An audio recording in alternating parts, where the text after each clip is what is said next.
CIST, un visage connu et reconnu de tous les Français. Ramzy, le binôme d'Eric, cet homme joyeux qui fait rire à chaque fois qu'il ouvre la bouche, presque malgré lui tant cela est inné. Celui qui a vu sa carrière prendre un tout autre tournant en formant son duo inoubliable avec Éric Judor n'a depuis jamais été oublié.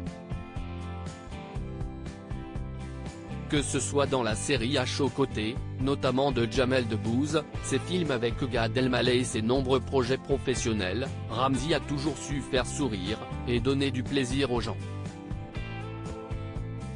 Simplement, humblement et avec une facilité presque énervante.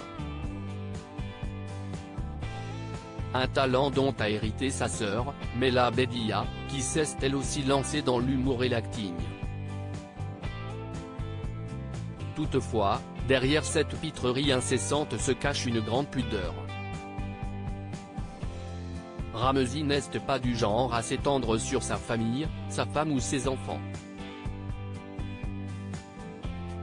Ramzy, elle devait pleurer de rire tout le temps. Ce dimanche 21 mai, l'acteur était interviewé par Audrey Crespo-Mara dans le portrait hebdomadaire de 7 à 8, sur TF1.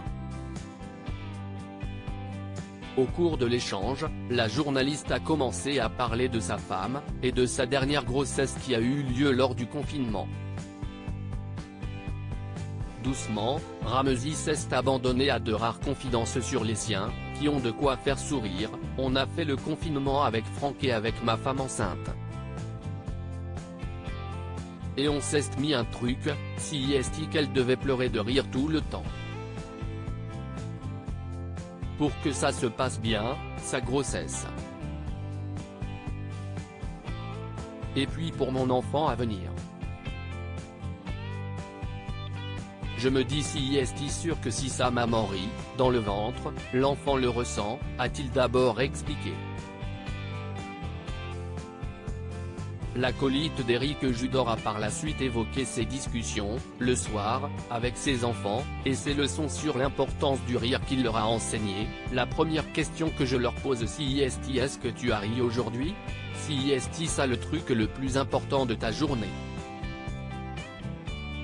Il y a des gens qui ne rient pas, qui passent leur journée sans rire, des gens qui sont gris du cou, des gens qui sont voûtés du non-rire. Il est hors de question que je sois comme ça. CIST horrible, on n'a qu'une seule vie, a-t-il déclaré. Une joie de vivre qu'il communique depuis bien des années, déjà.